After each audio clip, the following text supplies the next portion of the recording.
ஒன்று கூடுவோம், ஒன்றாய் பாடுவோம், ஆண்டவர் இயேசுவின் பலியில் இணைவோம். ஒன்று கூடுவோம், ஒன்றாய் பாடுவோம், ஆண்டவர் இயேசுவின் பலியில் இணைவோம். நம் இறைவனை போற்றுவோம், நம் இயேசுவை போற்றுவோம், தூய ஆவியை போற்றுவோம், திருப்பலியில் கலந்திடுவோம். நம் இறைவனை போற்றுவோம், நம் இயேசுவை போற்றுவோம், தூய ஆவியை போற்றுவோம், திருப்பலியில் கலந்திடுவோம். தந்தை மகன் தூய ஆவியாரின் பெயராலே ஆமென். நம் ஆண்டவராக இயேசு கிறிஸ்துவின் அருளும் கடவுளின் அன்பும் தூய ஆவியாரின் நட்புறவும் உங்கள் அனைவரோடும் இருப்பதாக. உம் ஆன்மாவோடும் இருப்பதாக. இயேசு ஆண்டவரில் அன்புக்குரிய இறை பிள்ளைகளே, நம்மை உருவாக்கிய ஆண்டவருக்கு முன்பாக முழந்தால் படியிடுவோம். ஏனெனில் அவரே ஆண்டவராகிய கடவுள். திருப்பாடல் 94, 6, 7 வசனங்கள் சொல்லுகிறது. நம்மை உருவாக்கிய ஆண்டவர் முன் முழந்தால் படியிடுவோம். ஏனெனில் அவரே நம் கடவுளாகிய ஆண்டவர். அனைத்துலகையும் ஆளுகிற இறைவன்தான் நம்மை இயக்குகிறார், நமக்குள் இருந்து ஏங்கிக் கொண்டிருக்கிறார். அந்த இறைவனை இந்த கல்வாரி பலியில் நாம் நன்றியோடு நினைத்து பார்க்க, அவருடைய பாடுகளின் பலியில் பங்கெடுக்க இறைவன் நம் ஒவ்வொருவரையும் அழைத்திருக்கிறார். குறிப்பாக துன்ப வேளையில் நான் உன்னோடு இருப்பேன் என்று சொன்னவர், துன்பத்தின் வேளையில் நீர் கூவி அழைக்கிற பொழுது உன் குரலுக்கு செவி கொடுப்பேன் என்று சொன்ன ஆண்டவர். இதோ இந்த திருப்பலியில் நாம் கேட்கிற காரியங்களை, நம்முடைய உள்ளத்தின் ஆழத்தில் பல நாட்களாக தேங்கி இருக்கின்ற, நாம் தேடி கிடைக்காத காரியங்களை எல்லாம் இறைவன் இந்த நாளில் தருவார் என்ற நம்பிக்கையோடு, துன்ப வேளையில் என்னை கூவி அழையுங்கள், நான் உங்களுக்கு செவி கொடுப்பேன் என்று சொன்ன ஆண்டவரை நம்பி இதோ இந்த பாடல் வழியாக இறைவனுடைய அருள் வேண்டுவோம். துன்பத்தில் அழைக்கின்றே, என் துணையாக வாருமையா, கரமுயர்த்தி ஜெபிக்கின்றே, கைதூக்கி நிறுத்துமையா. துன்பத்தில் அழைக்கின்றே, என் துணையாக வாருமையா, கரமுயர்த்தி ஜெபிக்கின்றே, கைதூக்கி நிறுத்துமையா. ஆடையை தொட்டால் சுகம் பெறுவேன் என்று அறிக்கை செய்தவன் சுகமடைந்தார். ஆடையை தொட்டால் சுகமடைவேன் என்று அறிக்கை செய்தவன் சுகமடைந்தார். அதிசய கல்வாரி சிலுவையிலே அனைத்தையும் எனக்காக செய்தவரே. அதிசய கல்வாரி சிலுவையிலே அனைத்தையும் எனக்காக செய்தவரே. நலம் தாருமே, சுகம் தாருமே, உந்தயவால் நான் வாழ்வேன். அருள் தாருமே, சுகம் தாருமே, உந்தயவால் நான் வாழ்வேன். துன்பத்தில் அழைக்கின்றேன்.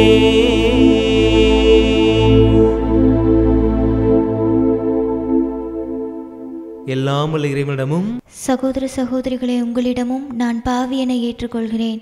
ஏனெனில் என் சிந்தனையாலும் சொல்லாலும் செயலாலும் கடமையில் தவறியதாலும் பாவங்கள் பல செய்தேன். என் பாவமே, என் பாவமே, என் பெரும் பாவமே.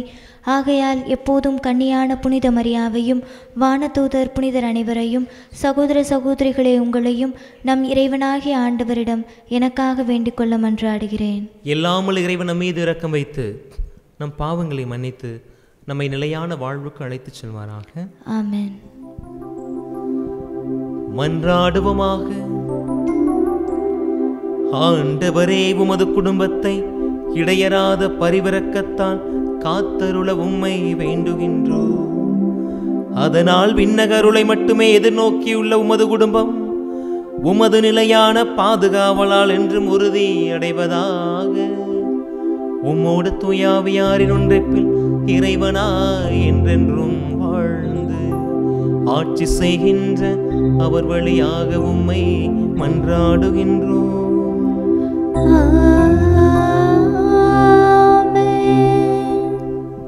முதல் வாசகம்.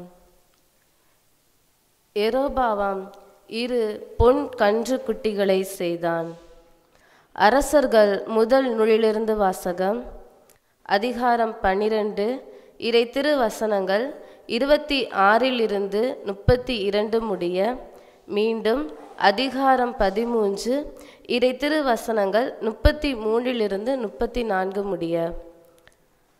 அந்நாட்களில் இப்போது உள்ள நிலை நீடித்தால் அரசு தாவீதின் வீட்டிற்கே திரும்பி சென்றுவிடும். ஏனெனில் இம்மக்கள் எருசலேமில் உள்ள ஆண்டவரின் இல்லத்தில் பலி செலுத்த இனிமேலும் போவார்கள். ஆனால் அவர்களது உள்ளம் யூதேயாவின் அரசன் ரெகபெயாம் என்ற தங்கள் தலைவனை நாடும். என்னை கொலை செய்துவிட்டு யூதேயாவின் அரசன் ரெகபெயாம் பக்கம் சேர்ந்து கொள்வார்கள் என்று தன் இதயத்தில் யெரொபெயாம் சொல்லிக் கொண்டான். இதை பற்றி தீர சிந்தித்து அவன் பொன்னால் 2 கன்றுக்குட்டியை செய்தான். மக்களை நோக்கி, நீங்கள் எருசலேமுக்கு போய் வருவது பெரும் தொல்லை அல்லவா? இஸ்ரேலரே, இதோ உங்களை எகிப்து நாட்டிலிருந்து மீட்டு வந்த உங்கள் தெய்வங்கள் என்றான். இவற்றுள் ஒன்றை பெத்தேலிலும் மற்றொன்றை தானிலும் வைத்தான். இச்செயல் பாவத்துக்கு காரணமாயிற்று. ஏனெனில் மக்கள் கன்றுக்குட்டியை வணங்க தான் வரையிலும் செல்லத் தொடங்கினர். மேலும் அவன் தொழுகை மேட்டு கோவில்கள் கட்டி லேவியர் அல்லாத சாதாரண மக்களை அவற்றில் குருக்களாக நியமித்தான். அதுவும் மிஞ்சி யூதேயாவின் விழாவுக்கு இணையாக 8ஆம் மாதம் 15ஆம் நாள் யெரொபெயாம் ஒரு விழாவை ஏற்படுத்தி பலிபீடத்தின் மேல் பலியிட்டான். அவ்வாறே பெத்தேலிலும் தான் செய்து வைத்த கன்றுக்குட்டிக்கு பலியிட்டான். மேலும் தான் அமைத்திருந்த தொழுகை மேடுகளின் குருக்களை பெத்தேலில் பணி செய்யும்படி அமர்த்தினான்.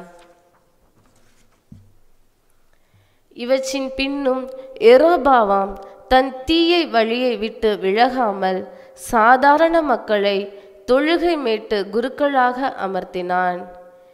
யார் விரும்பினார்களோ அவர்களை அவன் திருநிலைப்படுத்த அவர்கள் தொழுகை மேட்டு குருக்கள் ஆயினர். இச்செயல் யெரொபெயாமின் வீடு பாவத்திற்கு உள்ளாக்குவதற்கும் மண்ணிலிருந்து அழிந்தொழிந்து போவதற்கும் காரணமாயிற்று. ஆண்டவரின் அருள்வாக்கு. இறைவனுக்கு நன்றி.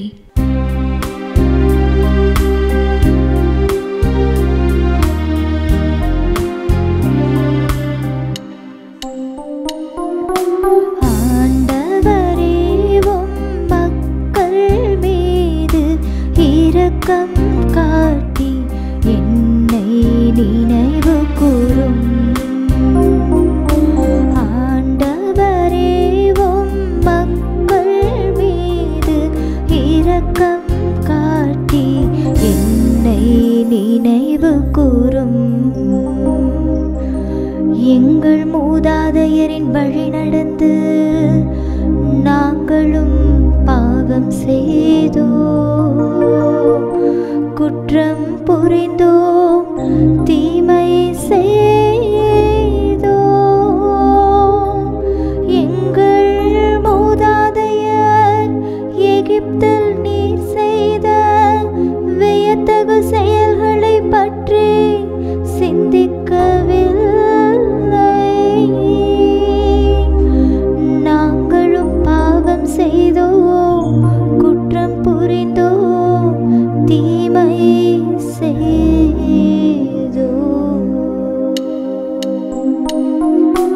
ஆண்டவரே, உம் மக்கள் மீது இரக்கம் காட்டி என்னை நினைவு கூரும்.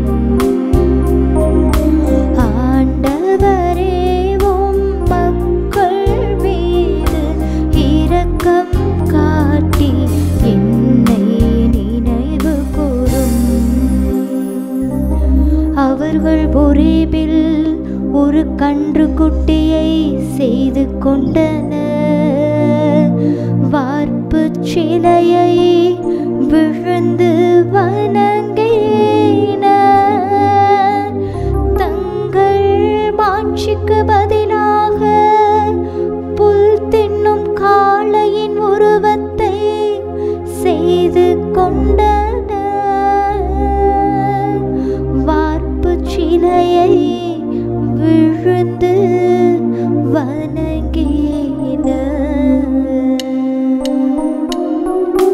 ஆண்டவரே, உம் மக்கள் மீது இரக்கம் காட்டி என்னை நினைவு கூரும்.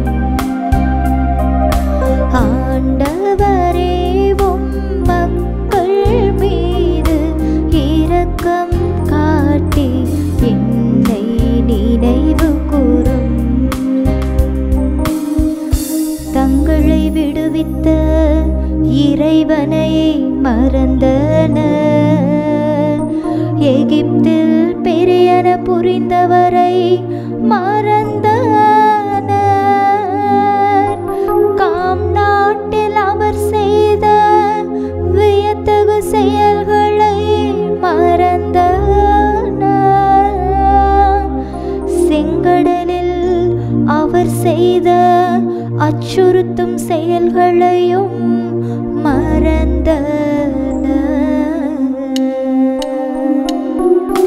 ஆண்டவரே, உம் மக்கள் மீது இரக்கம் காட்டி என்னை நினைவு கூரும். ஆண்டவரே, உம் மக்கள் மீது இரக்கம் காட்டி என்னை நினைவு கூரும்.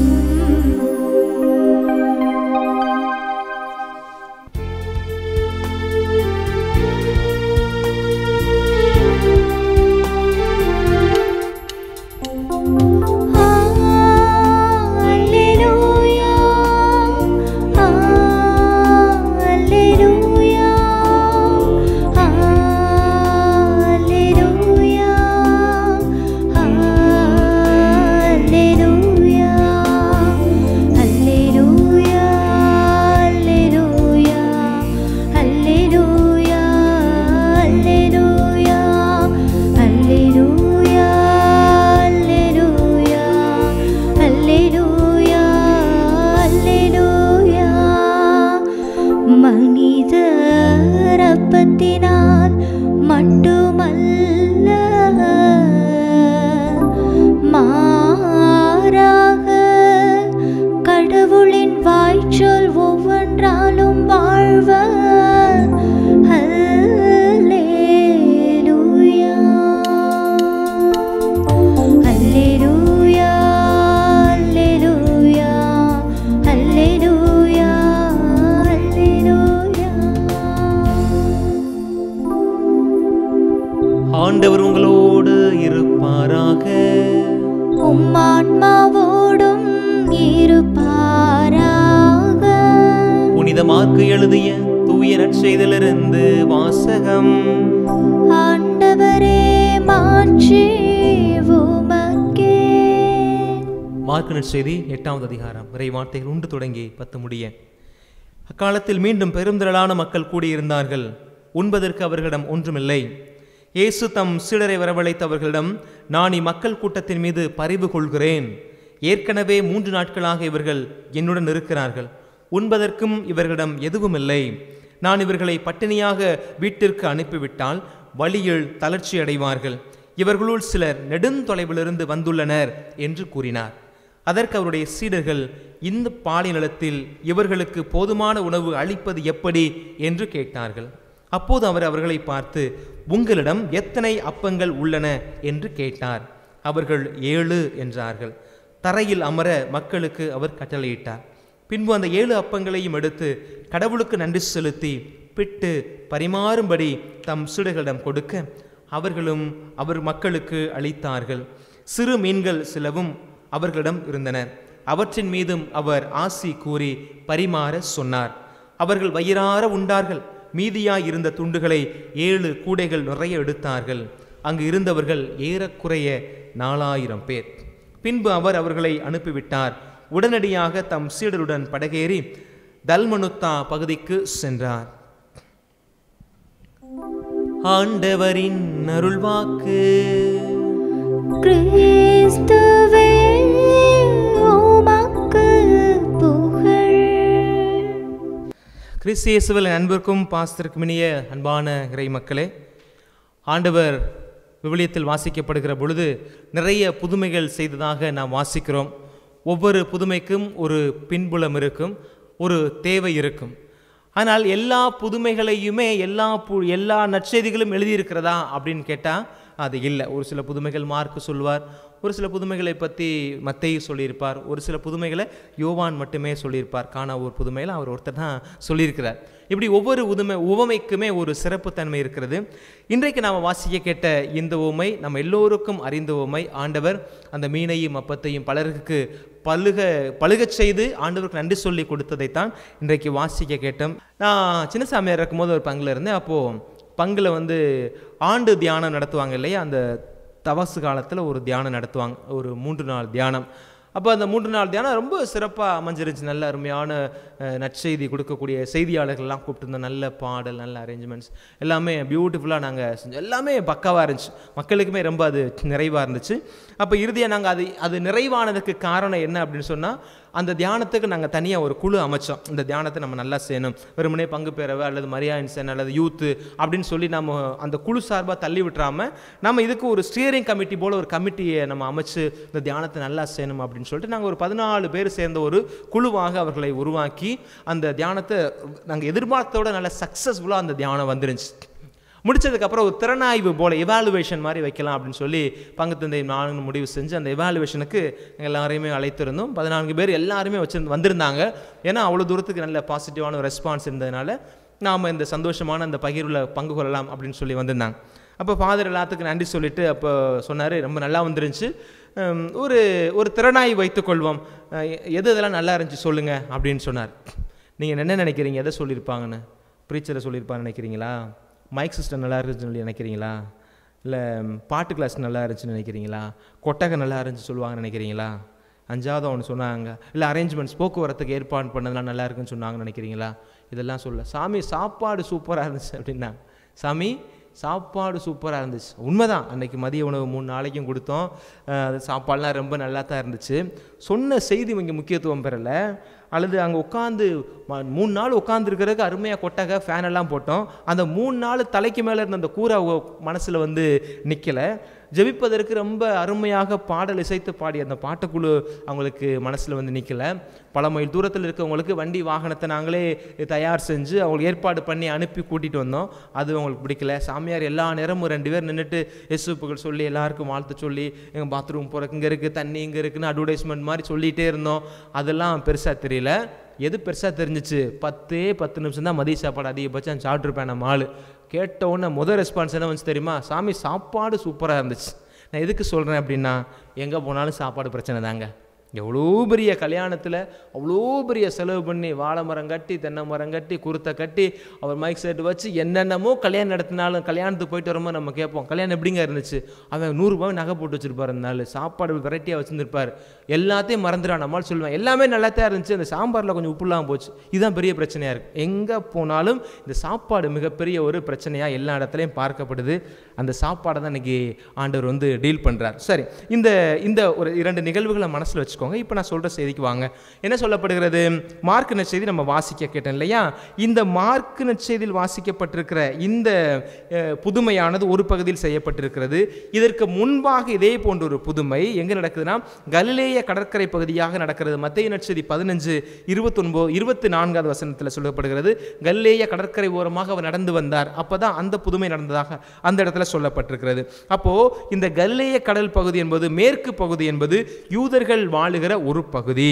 ஆனால் இந்த புதுமை சொல்லப்படுகிற இந்த மார்க் நற்செய்தி சொல்லுகிற இந்த புதுமை கிழக்கு பகுதியில் புறவினத்து மக்கள் வாழக்கூடிய பகுதியில் நடந்ததாக விவிலியம் நமக்கு சொல்லுகிறது.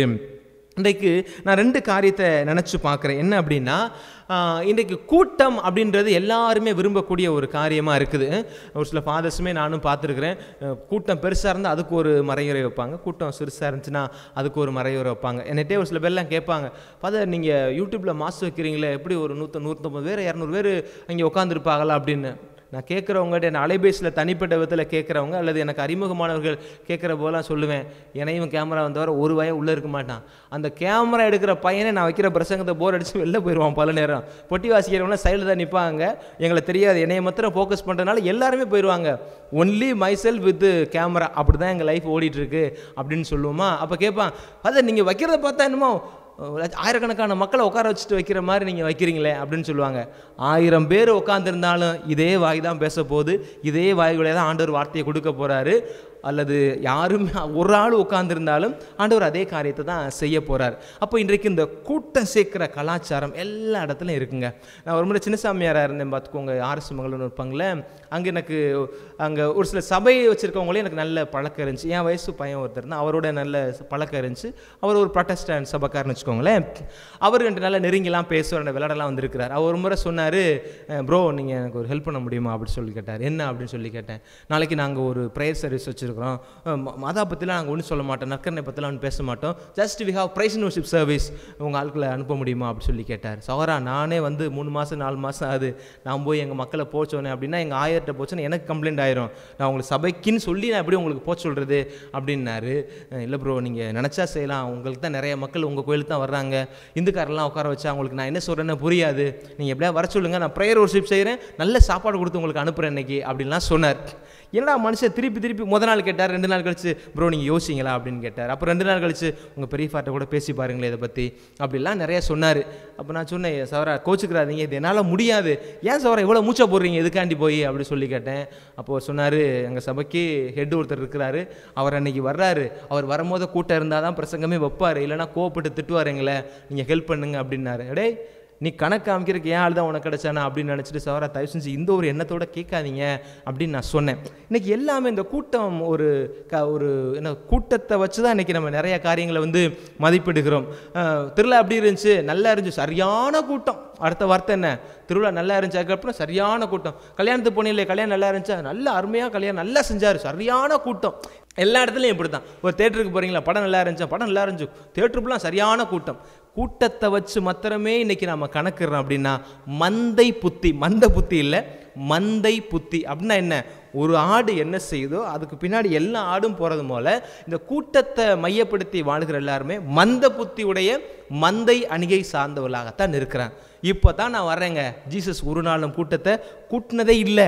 அவர் பல நேரங்களில் சொல்லுவார், அவர் என்ன செய்வார், அவரை பிடித்து கொண்டு அவர் அரசராக்க போகிறார்கள் என்று சொன்ன உடனே தனிமையான இடத்துக்கு போகிறாரு, காது கேட்காதவனுக்கு காது கேட்க வைக்கிறாரு, நடக்க முடியாதவன் எழுந்து நடக்க வைக்கிறாரு. அப்போலாம் என்ன சொல்கிறாரு, இதை நீ யாருக்கும் சொல்லாத அப்படிதான் சொல்கிறார். பிகாஸ் ஏசப்பா ஒரு நாளும் கூட்டத்தை விரும்பினதே இல்லை. ஆனால் இன்றைக்கு கூட்டத்தை சேர்ப்பது ஒரு கலாச்சாரமாக, அது என்னவோ அது ஒரு பெரிய ஒரு காரியமாக, சாதனையாக இன்றைக்கு பார்க்கிறவர்களுக்கு மத்தியில் இயேசு ஆண்டவர் நமக்கெல்லாம் சொல்கிறார், கூட்டத்தை கூட்டாதீர்கள். ஆனால் இன்னைக்கு பெரிய கூட்டம் இயேசுடைய அந்த பிரசங்கத்தை கேட்கறதுக்கு கூடி வந்திருக்கு. ஆனால் இது எல்லாமே தானாக சேர்ந்த கூட்டம், அவ்வளோதான். இது எல்லாம் தானாக சேர்ந்த கூட்டம். உங்களுக்கு தெரியுமா, முதல்ல இயேசுவுக்கு கூட்டத்தை சேர்க்குற அளவுக்கு திராணியே இல்லைங்க அவருக்கு. முதல்ல அவருக்கு என்ன சில்லறையாக வச்சுருந்தாரு? ஒன்றுமே இல்லையே. பணங்காசு பார்க்குறக்கே ஒரு ஆளை வச்சுருந்தார். யார்?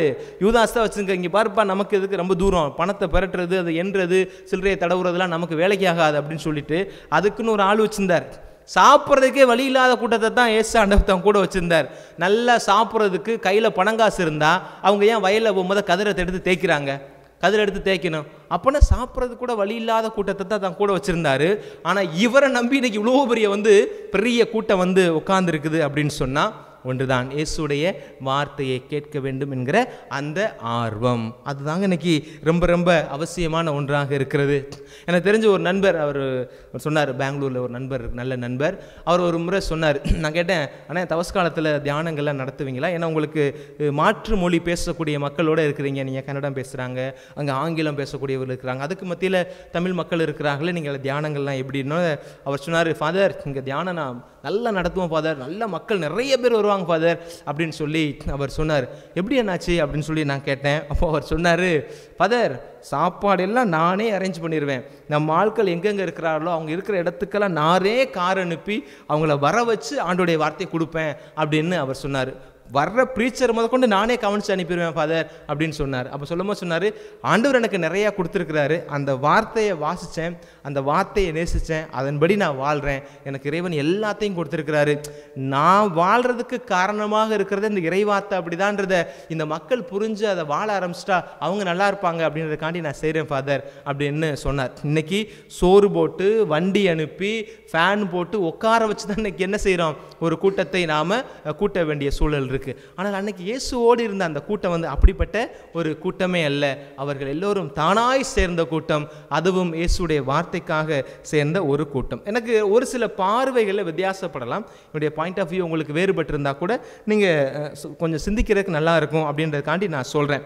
சரி, இப்போது இந்த இடத்துல இவ்வளோ பேர் கூடினதுக்கு காரணம், சாப்பாடு இல்லாமல் போனதுக்கு என்ன காரணம் அப்படின்னு யோசிச்சு பாருங்களேன்.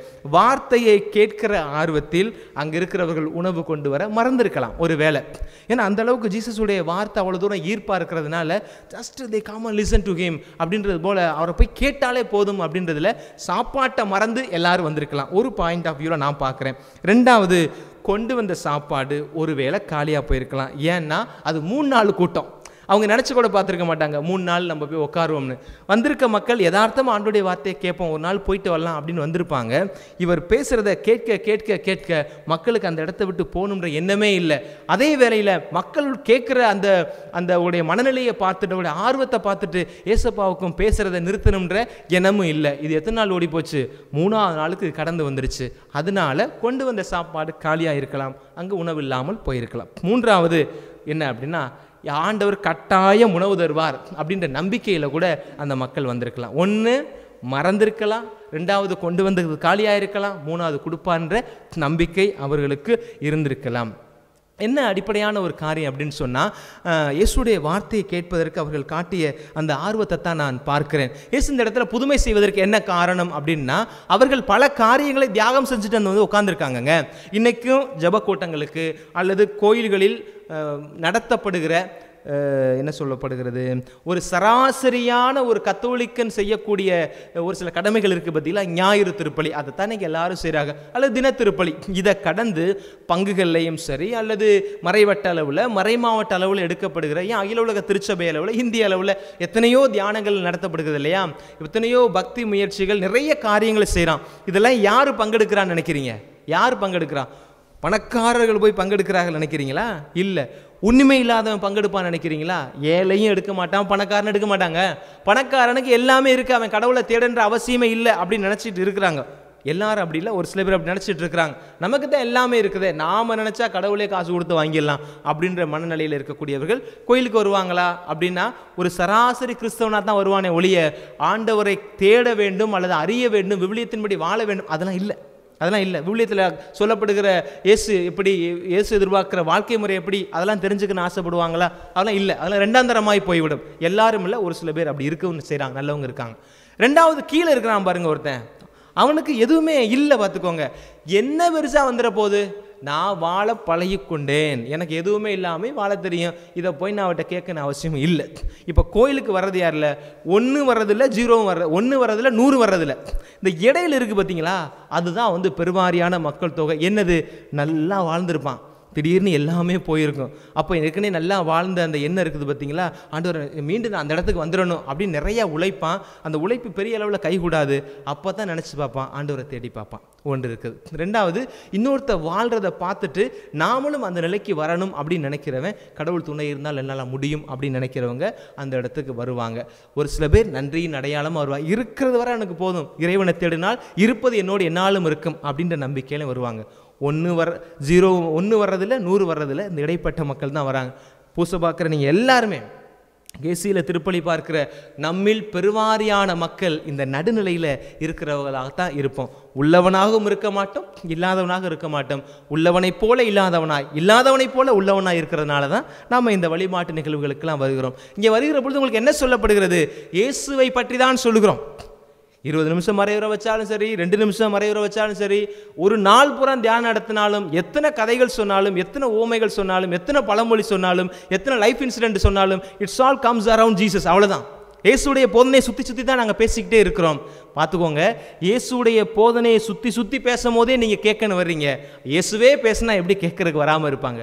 இயேசுவே எங்கே பேசுகிறார் அப்படின்னா இவ்வளோ பெரிய கூட்டம் வந்திருக்கும். அந்த கூட்டம்னா அப்படி வந்த கூட்டம் தான், அது தானாய் சேர்ந்த கூட்டம். இயேசுவை பற்றி பேசுகிற பொழுதே உங்கள் உள்ளம் பற்றி அறிகிற பொழுது இயேசுவே பேசினார் என்று சொன்னால் அது எவ்வளோ பெரிய ஒரு பாக்கியமாக இருந்திருக்கும், எவ்வளோ ஒரு ஆற்றலோடு இருந்திருக்கும். அதை கேட்க வந்த அந்த மக்களுக்கு தான் ஆண்டவர் தன்னுடைய ஆசிரை உணவாக கொடுக்கிறார். சிலர்கள் யாரும் எதிர்பார்க்கல, எவ்வளோ பெரிய புதுமை இன்னைக்கு செய்வார் அப்படின்னு சொல்லி.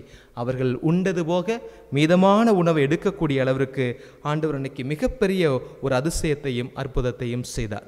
ஏற்கனவே ஒரு முறை சொல்லுகிற பொழுது இதே பகுதிக்கு நான் சொன்ன செய்தி என்னவென்று சொன்னால், பகிருங்கள், பகிராக்குறை தான் இருக்கிறது, இந்த சமூகத்தில் பற்றாக்குறை இல்லை என்று சொன்னேன். அது ஒரு புறம் இருக்கட்டும். ஆனால் இன்றைக்கு மறுமுறையும் அதே போல் ஒரு வாசகம் வந்ததுனால நான் சொல்லுகிற ஒரு செய்தி இதுதான்: கூட்டத்தை கண்டு எதையும் மதிப்பிடாதீர்கள்.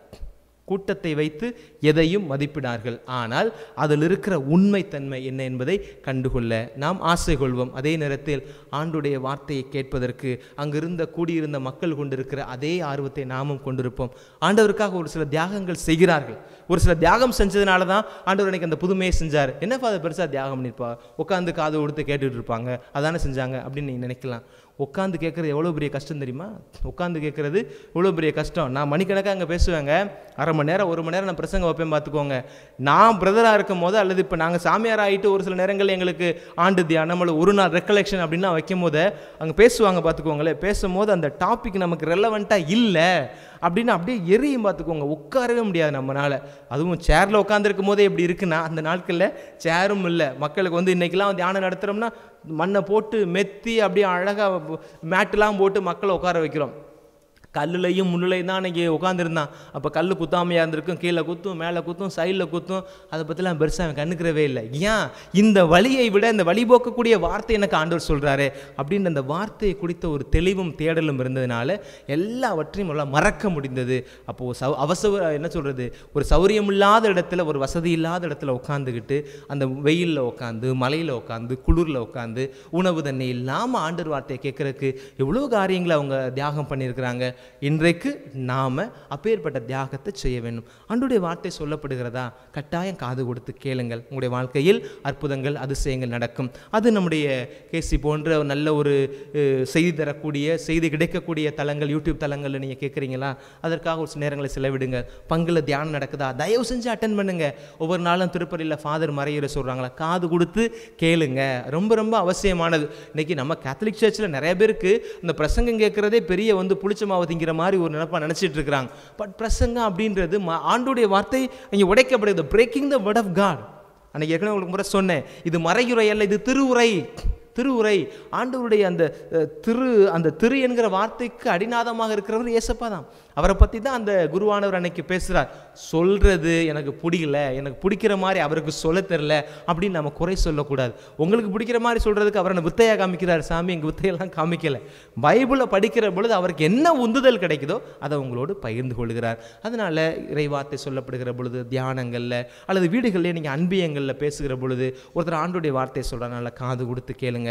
ஆண்டுடைய வார்த்தையை கேட்க கேட்க கேட்க உங்கள் வீட்டில் உங்களுக்கு, நமக்கு, நம்ம திருச்சபைக்கு நிறைய அதிசயங்களும் அற்புதங்களும் நடக்கும் அப்படின்ற ஒரு நம்பிக்கையோடு தொடர்ந்து இந்த பலியில் ஜெபிப்போம். இறைவன் ஒவ்வொருவரையும் ஆசீர்வதிப்பார். ஆமென்.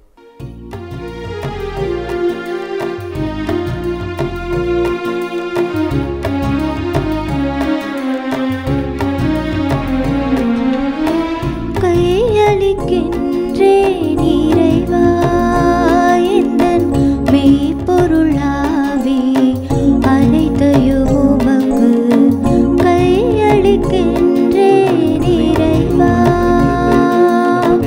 வாழ்க்கையை விட எந்தன் வளமையை விட உந்தன் அருள்நிலை ஒன்றே மேலானதே. வாழ்க்கையை விட எந்தன் வளமையை விட உந்தன் அருள்நிலை ஒன்றே மேலானதே. வாழ்க்கையில் உம்மை வாழ்த்துவது, வாழ்க்கையில் உம்மை வாழ்த்துவது எல்லா வரங்களையும் விட மேலானதே.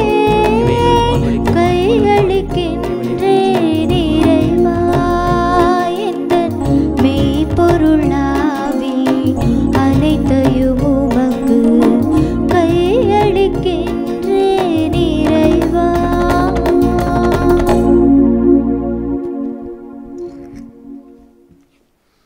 என் அன்பு சகோதரர்களே சகோதரிகளே, நாம் எல்லோருமாக இணைந்து ஒப்புக் கொடுக்கும் இந்த பலி எல்லாம் இறைவனுக்கு ஏற்றதாக முடி ஜெபியுங்கள்.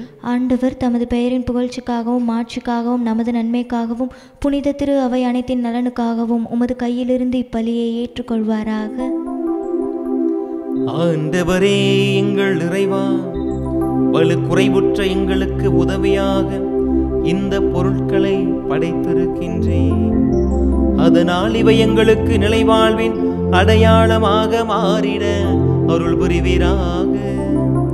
எங்கள் ஆண்டவராகிய கிறிஸ்து வழியாக உம்மை மன்றாடுகின்றோம்.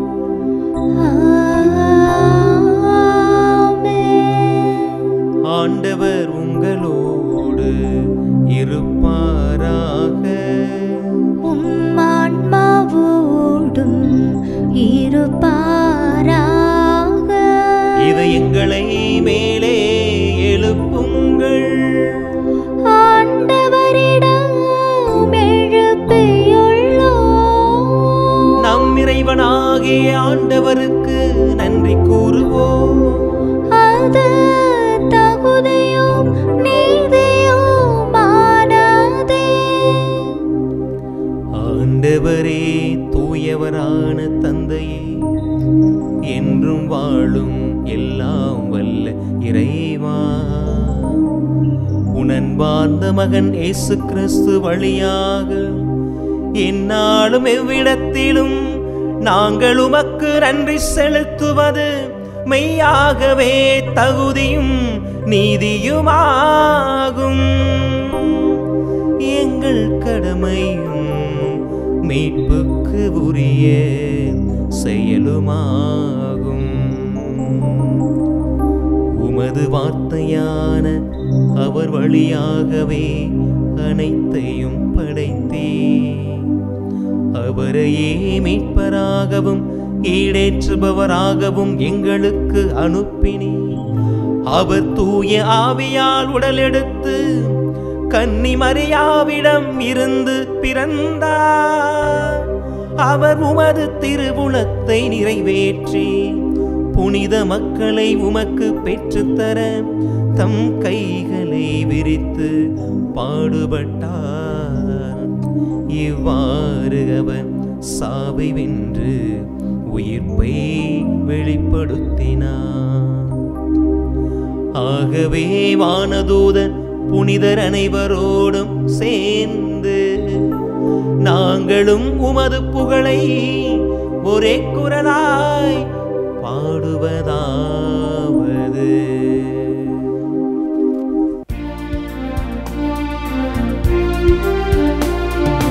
தூயவர் தூயவர் தூயவர், வான்படைகளின் கடவுளாம் ஆண்டவர்.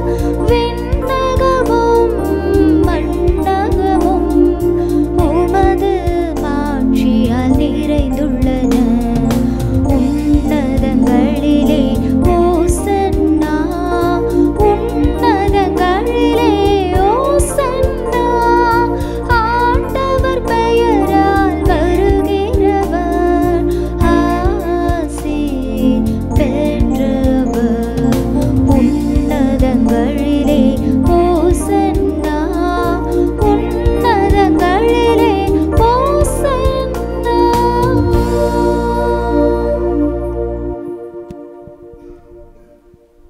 வானகத் தந்தையே, நீர் மெய்யாகவே தூயவர், புனிதம் அனைத்திற்கும் ஊற்று. ஆகவே உமது ஆவியை பொழிந்து இக்காணிக்கைகளை புனிதமாக்க உம்மை தாழ்மையோடு வேண்டுகிறோம். இவ்வாறு எங்கள் ஆண்டவராக இயேசு கிறிஸ்துவின் உடலும் இரத்தமுமாய் இவை அனைத்தும் எங்களுக்கு மார்பனவாக. அவர் பாடுபட மனமுவந்து தம்மை கையளித்த போது அப்பத்தை எடுத்து நன்றி செலுத்தி அதை பிட்டு தம் சீடர்களுக்கு தந்து சொன்னதாவது: அனைவரும் இதிலிருந்து பெற்று உண்ணுங்கள், ஏனெனில் இது உங்களுக்காக கையளிக்கப்படும் என் உடல்.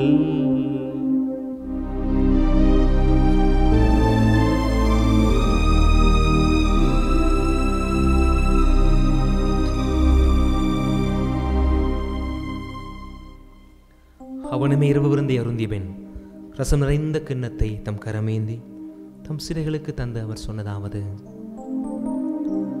அனைவரும் இதிலிருந்து பெற்று பருகுங்கள், ஏனெனில் இது புதிய நிலையான உடன்படிக்கைக்குரிய இரத்தத்தின் கிண்ணம். இது பாவ மன்னிப்புக்கென்று உங்களுக்காகவும் எல்லோருக்காகவும் சிந்தப்படும். இதை என் நினைவாக செய்யுங்கள்.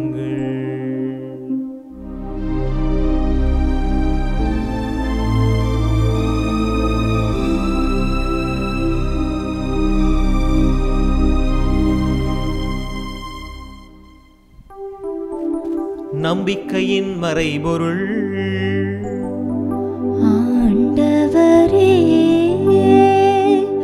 நீர் வருமளவும் உமது இறப்பினை அறிக்கையிடுகின்றோம், உமது உயிர்ப்பினையும் எடுத்துரைக்கின்றோம். ஆகவே ஆண்டவரே, நாங்கள் கிறிஸ்துவின் இறப்பினையும் உயிர்ப்பினையும் நினைவு கூர்ந்து வாழ்வு தரும் அப்பத்தையும் மீட்பு தரும் கிண்ணத்தையும் உமக்கு ஒப்புக் கொடுக்கிறோம். உமது திருமணம் என்று ஊழியம் புரிய தகுதியானவர்களென நீர் எங்களை ஏற்றுக்கொண்டீர். எனவே நாங்கள் உமக்கு நன்றி செலுத்துகிறோம். மேலும் கிறிஸ்துவின் உடலிலும் இரத்தத்திலும் பங்கு கொள்ளும் எங்களை தூய ஆவியானவர் தாமே ஒன்று சேர்க்க வேண்டும் என்று உம்மை தாழ்மையோடு வேண்டுகிறோம். இறைவா, உலகெங்கும் பரவி இருக்கும் உமது திரு அவையை வழிநடத்தும் எங்கள் திருத்தந்தை பிரான்சிஸ், எங்கள் மறை மாவட்ட ஆயர் மேது ஆரோக்கியராஜ், எல்லா திருநிலையினர் ஆகிய அனைவரோடும் உமது திரு அவை அன்பில் நிறைவு பெறச் செய்திடலும். மேலும் உயர்த்தலும் எதிர்நோக்கோடு துயில் கொள்ளும் எங்கள் சகோதரர் சகோதரிகளையும், குறிப்பாக இந்த நாள் பலியில் நாங்கள் நினைவு கூர்ந்து ஜெபிக்கின்ற ஒவ்வொரு ஆன்மாக்களையும் உமது திருமுக ஒளியுள் ஏற்றருளும். ஆண்டவரே, இந்த நாள் திருப்பலி கருத்துக்களை கொடுத்து ஜெபிக்கின்ற குடும்பங்களை ஆசீர்வதிங்க. அவருடைய தேவைகளை நீர்தாமே எதிர்கொள்ள துணிவை தருவீராக. அவருடைய நன்றி நிறைந்த உள்ளத்தை கண்ணோக்குவீராக. இந்த நாளில் பிறந்த நாள் காணக்கூடியவர்கள், திருமண நாளை காணக்கூடியவர்கள், பல்வேறு நிகழ்வுகளுக்காய் நன்றி சொல்லக்கூடிய ஒவ்வொருவருக்கும் ஒரு நிறைவான பேரானந்தம் தொடர்ந்து கிடைப்பதாக. கடவுளின் கன்னித்தாயான புனித மிக்க மரியாள், அவருடைய கணவரான புனித யோசேப்பு, புனித திருத்தூதர்கள், இந்த உலகில் உமக்கு உகந்தவராயிருந்த புனிதர்கள் அனைவரோடும் நாங்களும் நிலையான வாழ்வில் தோழமை கொண்டு உம் திருமகன் இயேசு கிறிஸ்து வழியாக உம்மை புகழ்ந்தேத்தி வரமருள வேண்டுகிறோம்.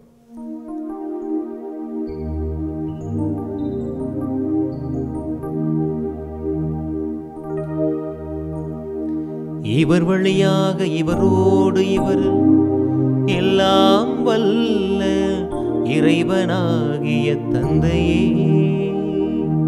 தூயாவியாரின் ஒன்றிப்பில் எல்லா புகழும் மாட்சியும் என்றென்றும் உமக்கு உரியதே.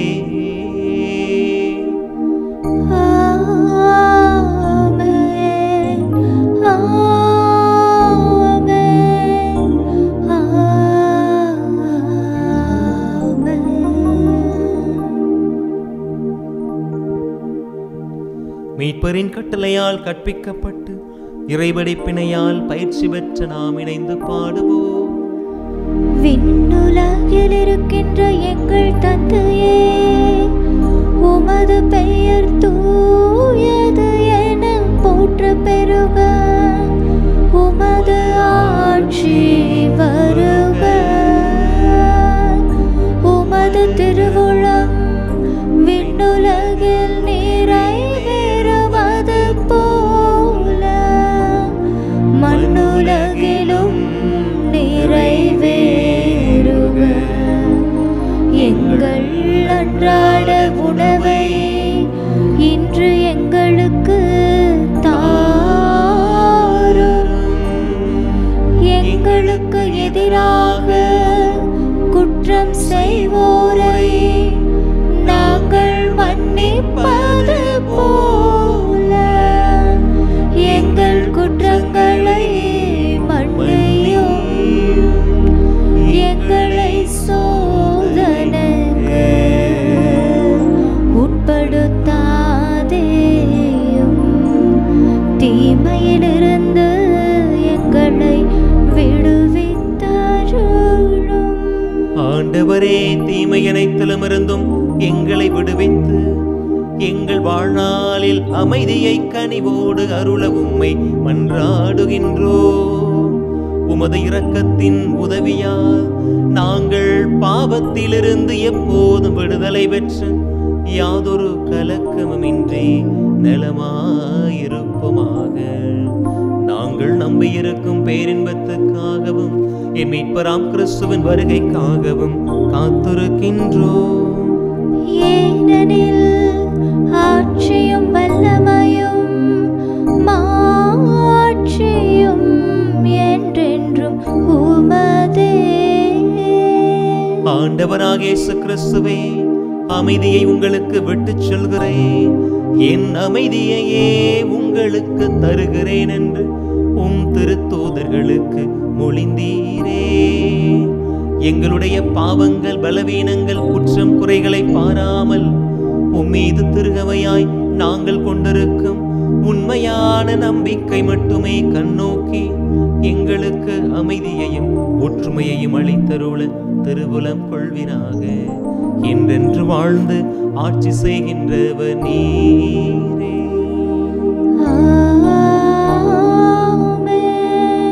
ஆண்டவருடைய அமைதி உங்கள் அனைவரோடும் என்றும் இருப்பதாக, உம் ஆன்மாவோடும் இருப்பதாக. இயேசு ஆண்டவர் தரும் அமைதியை ஒருவர் மற்றவரோடு பகிர்ந்து கொள்வோம். சமாதானம். உலகின் பாவங்களை போக்கும் இறைவனின் செம்மறியே, எங்கள் மேல் இரக்கமாயிரும். உலகின் பாவங்களை போக்கும் இறைவனின் செம்மறியே, எங்கள் மேல் இரக்கமாயிரும். உலகின் பாவங்களை போக்கும் இறைவனின் செம்மறியே, எங்களுக்கு அமைதியை அளித்தருளும்.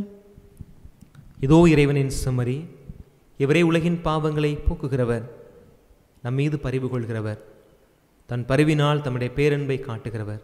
இவன் விருந்துக்கு அழைக்கப்பட்ட நாம் எல்லோரும் பேறு பெற்றோர். ஆண்டவரே, நீர் என் இல்லத்தில் எழுந்தருள நான் தகுதியற்றவள், ஆனால் ஒரு வார்த்தை மட்டும் சொல்லியருளும், எனது ஆன்மா நலமடையும். ஆசை திருவிருந்துக்கான மன்றாட்டு. ஆண்டவரே, நீர் என் இல்லத்தில் எழுந்தருள நான் தகுதியற்றவன், ஆனால் ஒரு வார்த்தை மட்டும் சொல்லியருளும் என்று நூற்றுவர் தலைவன் ஜெபித்தது போல நாங்களும் இப்போது உம் திருப்பாதம் பணிந்து வேண்டுகிறோம். இனிய இயேசுவே, நாங்கள் தகுதியற்றவர்களாய் இருந்தாலும் எங்கள் தகுதியின்மையை பாராமல் நீர் எங்கள் உள்ளங்களில் எழுந்து வாரும். உம் அன்பிலும் அருளிலும் நாங்கள் நிலைத்திருக்க எம்முள் எழுந்து வாரும். உம் பிள்ளைகளாக உயிருள்ள உண்மை சாட்சிகளாக உமது நற்செய்தின்படி வாழ்பவர்களாக எங்களை உருமாற்ற வாரும். தந்தையின் திருவுளப்படி வாழ்ந்திட எங்களுக்கு துணை புரிந்திட வாரும். நன்மை செய்வதில் ஆர்வமுள்ளவர்களாய் தீமைகள் அனைத்திலிருந்தும் விடுதலை பெற்றவர்களாய் வாழவும் எங்களை வழிநடத்த வாரும். எல்லா நலன்களும் வளங்களும் எங்களை நிரப்ப வாரும். ஆமேன். கிறிஸ்து அன்புக்குரிய என் அன்பு இறை சமூகமே, பரிவின் உச்சத்தில் ஆண்டவர் இன்றைக்கு பலருக்கு உணவு தந்திருக்கிறார். கடவுளுடைய வார்த்தையை கேட்பதற்கு 3 நாட்கள் கடந்து போனதே தெரியாமல் அவருக்கு முன்பாக மிகப்பெரிய ஒரு கூட்டம் அமர்ந்திருந்தது. வார்த்தையை கேட்க வேண்டும் என்கிற தாகத்தை ஆண்டவர் அறிந்ததால், அதை நேசித்ததால், அதை விரும்பியதால் அங்கு ஒரு புதுமையை செய்தார். நீங்களும் இன்றைக்கு ஆண்டுடைய வார்த்தையை கேட்டிருக்கிறீர்கள். உங்களுக்கும் இன்றைக்கு ஆண்டவர் அதிசயங்கள் செய்யலாம். அவர் விரும்பினால் இன்றைக்கு செய்வார். இந்த வார்த்தையின் மூலமாக ஆண்டவர் உங்களுக்கு புதுமை செய்வார். ஏன் இந்த பாடலை பாடி நாம் ஜெபிக்கிற இந்த நேரத்தில் கூட ஆண்டவர் உங்களுக்கு புதுமைகள் செய்ய முடியும். உங்களுடைய வாழ்க்கையினுடைய தடைகளை நீக்க முடியும். புதிய வசந்தத்திற்கு உங்களை அழைத்து செல்ல முடியும். எல்லாம் நிறைந்த ஆண்டவர் இந்த நாளில் நம்மீதும் பரிவு கொள்வார் என்கிற நம்பிக்கையிலே, அந்த பரிவினால் நாமும் நம் குடும்பமும் நம்மை சார்ந்தவர்களும் சுகமால் வாழ முடியும் என்கிற நம்பிக்கையிலே என்னோடு சேர்ந்து அந்த பாடலை பாடுங்கள். மண்ணை நம்பிதான் இந்த உலகத்தில் இருக்கிற எல்லா மரமும் இருக்கிறது. மழையை நம்பிதான் பயிர்கள் எல்லாம் இருக்கிறது. ஆண்டவரை, நான் உன்னை நம்பியே இருக்கிறேன். நீர் மட்டுமே எனக்கு போதுமானவர் என்பதை உணர்த்தும் விதமாக இந்த பாடலை பாடுவோம்.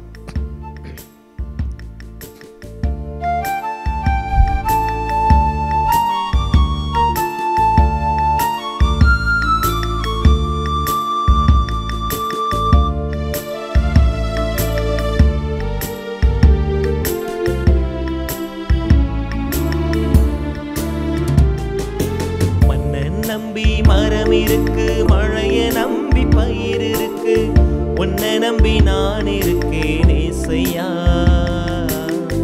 உன்னை நம்பி நான் இருக்கேன் ஏசையா. மண்ணை நம்பி மரம் இருக்கு, மழைய நம்பி பயிர் இருக்கு, உன்னை நம்பி நான் இருக்கேன் ஏசையா,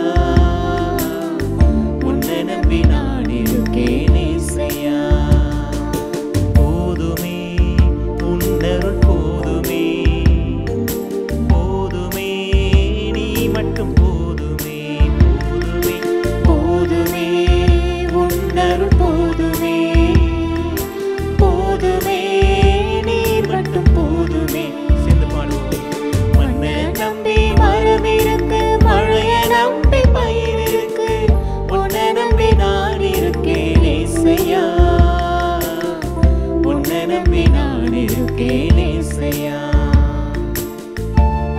குறைகள் நம்மிடம் பல இருக்கிறது. மனிதர்கள் குறையை பார்ப்பார்கள். ஆண்டவர் அதையெல்லாம் பார்ப்பதே இல்லை. ஏனெனில் அவர் நம்மை நேசிக்கும் தகப்பனாயிருக்கிறார். நம்பிக்கையோடு பாடுவோம். குறைகள் பல இருந்தும் அதையெல்லாம் பாராமல் நிறைவாய் நேசிக்கும் தகப்பன் நீங்கள் தானே.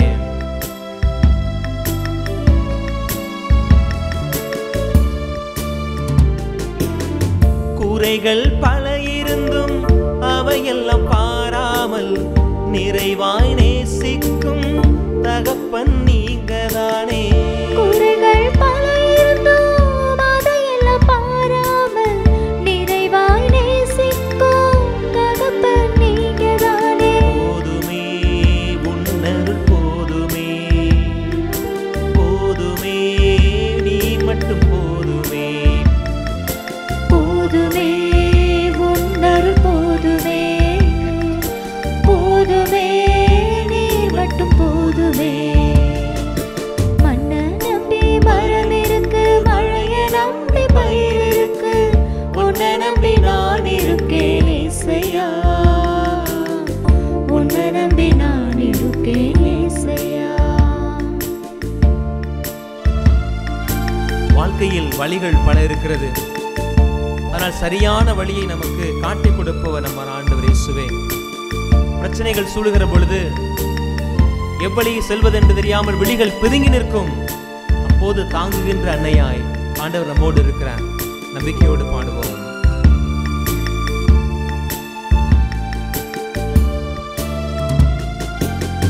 வழிகள் தெரியாமல் விழிகள் தவிக்கும் போது தாங்கிடும் அன்னையாய் என்னோடு வருவீரே. வழிகள் தெரியாமல் விழிகள் தவிக்கும் போது தாங்கிடும் அன்னையாய் என்னோடு வருவீரே.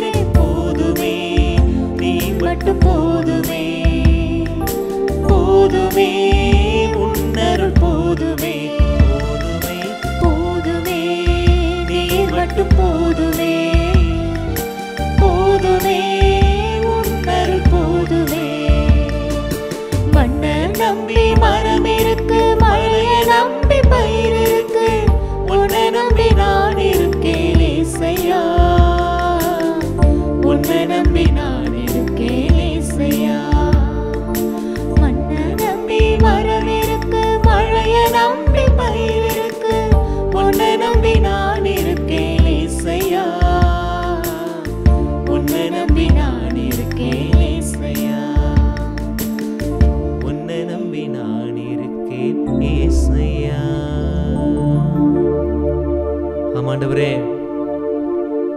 இந்த மண்ணை நம்பிதான் இருக்கிற எல்லா மரங்களும் இருக்கிறது. வேர்கள் எல்லாம் மண்ணை பிடித்து கொண்டுதான் இருக்கிறது. வேருக்கும் மண்ணுக்கும் இருக்கிற உறவு இருக்கிறவரை தான் மரம் வாழும்.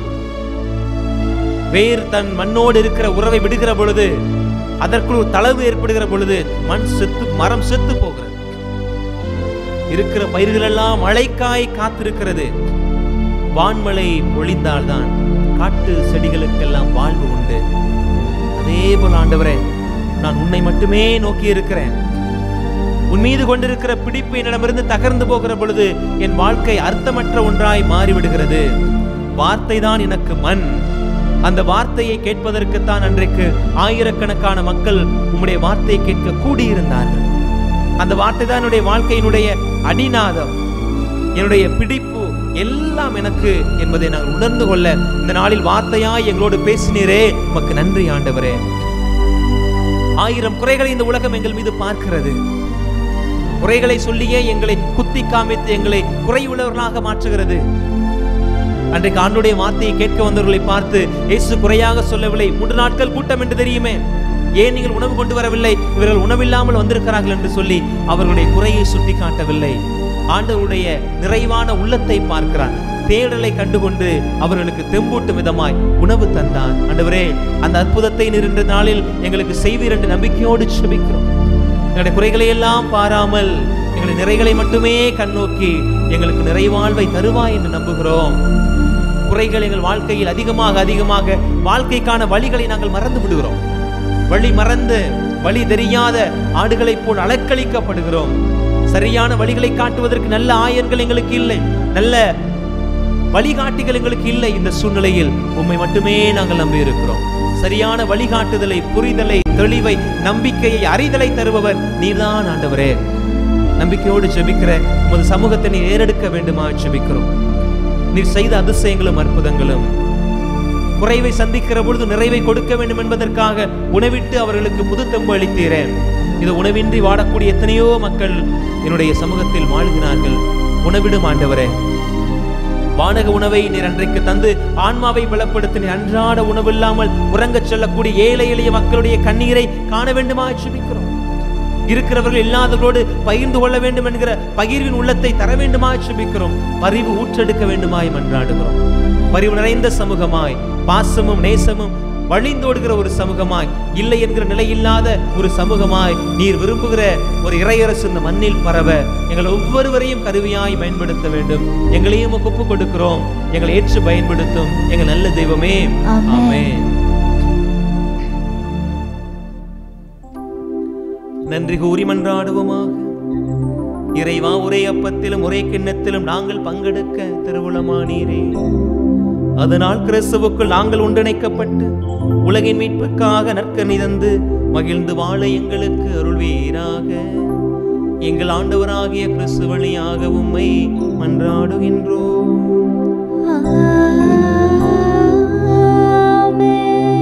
ஆண்டவர் உங்களோடு இருப்பாராக.